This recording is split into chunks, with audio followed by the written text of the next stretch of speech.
Na teoria do crime, depois do fato típico e da ilicitude, o terceiro nível de análise é a culpabilidade. Aqui a pergunta muda: não basta que o fato seja típico e ilícito, é preciso saber se esse fato pode ser pessoalmente reprochado ao autor.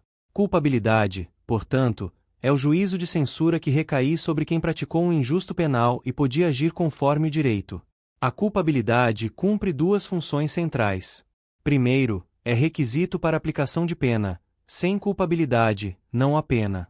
Segundo, é limite de medida da pena. A sanção deve guardar relação com o grau de reprovação do fato, evitando excesso punitivo. É por isso que se diz que o direito penal brasileiro rejeita a responsabilidade penal objetiva. Não se pune apenas porque ocorreu um resultado, mas porque o agente atuou com dolo ou culpas, e além disso, era culpável. No modelo mais utilizado, a culpabilidade é formada por três elementos: imputabilidade, potencial consciência da ilicitude e exigibilidade de conduta diversa. Se faltar qualquer um deles, a culpabilidade é excluída e, por consequência, a pena não pode ser aplicada, embora possa haver efeitos diversos conforme o caso, como medida de segurança para inimputáveis. O primeiro elemento é a imputabilidade, que é a capacidade de entender o caráter ilícito do fato e de se determinar de acordo com esse entendimento. Em linguagem simples, imputável é quem, no momento da ação ou omissão, tinha maturidade e saúde mental suficientes para compreender o que fazia e controlar a própria conduta. O Código Penal disciplina a inimputabilidade principalmente no artigo 26. É inimputável, em regra, quem, por doença mental ou desenvolvimento mental incompleto ou retardado, era, ao tempo da ação ou omissão, inteiramente incapaz de entender o caráter ilícito do fato ou de determinar-se de acordo com esse entendimento. A consequência é relevante: o inimputável não recebe pena, porque falta culpabilidade. Em seu lugar, pode ser aplicada medida de segurança, se presentes os requisitos legais, já que o sistema busca proteção social e tratamento, e não reprovação penal. O próprio artigo 26 traz a hipótese de semi-imputabilidade, no parágrafo único. Se o agente não era inteiramente incapaz, mas tinha capacidade reduzida de entendimento ou autodeterminação, o juiz pode reduzir a pena e, conforme o caso, pode haver substituição por medida de segurança, dentro das regras aplicáveis. A ideia é que, havendo redução significativa da capacidade psíquica, a reprovação é menor e a resposta estatal deve ser ajustada. A menoridade também é causa de inimputabilidade penal. A Constituição, no artigo 228, e o Código Penal, no artigo 27, afirmam que os menores de 18 anos são penalmente inimputáveis e ficam sujeitos à legislação especial, principalmente o Estatuto da Criança e do Adolescente. Aqui o critério é biológico, não se investiga a maturidade caso a caso para fins de imputabilidade penal.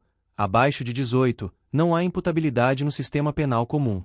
Outro tema ligado à imputabilidade é a embriaguez, prevista no artigo 28 do Código Penal. A regra básica é que emoção e paixão não excluem imputabilidade. Quanto à embriaguez, a disciplina é mais detalhada. A embriaguez voluntária ou culposa, isto é, aquela em que a pessoa se embriaga por vontade própria ou por imprudência, não exclui a imputabilidade.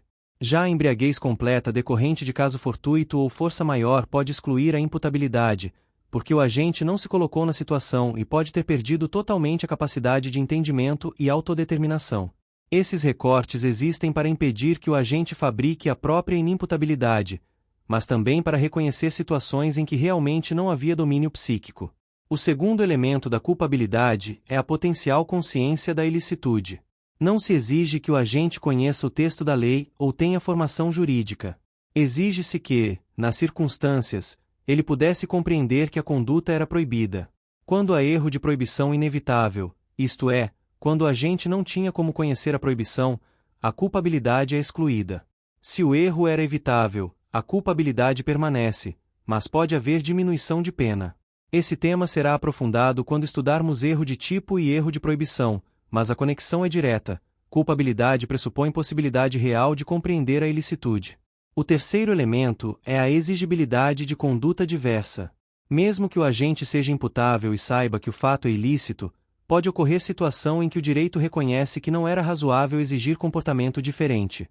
Exemplos clássicos são a coação moral irresistível e a obediência hierárquica em ordem não manifestamente legal, previstas no artigo 22 do Código Penal.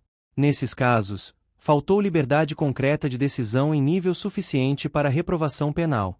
Concluindo, culpabilidade é o que legitima a pena como reprovação pessoal, e não como simples reação ao resultado. E imputabilidade é o primeiro filtro dessa reprovação, ligada à capacidade de compreensão e autodeterminação. Se não há imputabilidade, o sistema não fala em pena, mas pode falar em medida de segurança. Se há imputabilidade, ainda será necessário verificar se o agente podia conhecer a ilicitude e se era exigível que agisse de modo diverso. Essa estrutura é o coração garantista da teoria do crime, porque impede que o direito penal puna quem não podia responder pessoalmente pelo injusto praticado.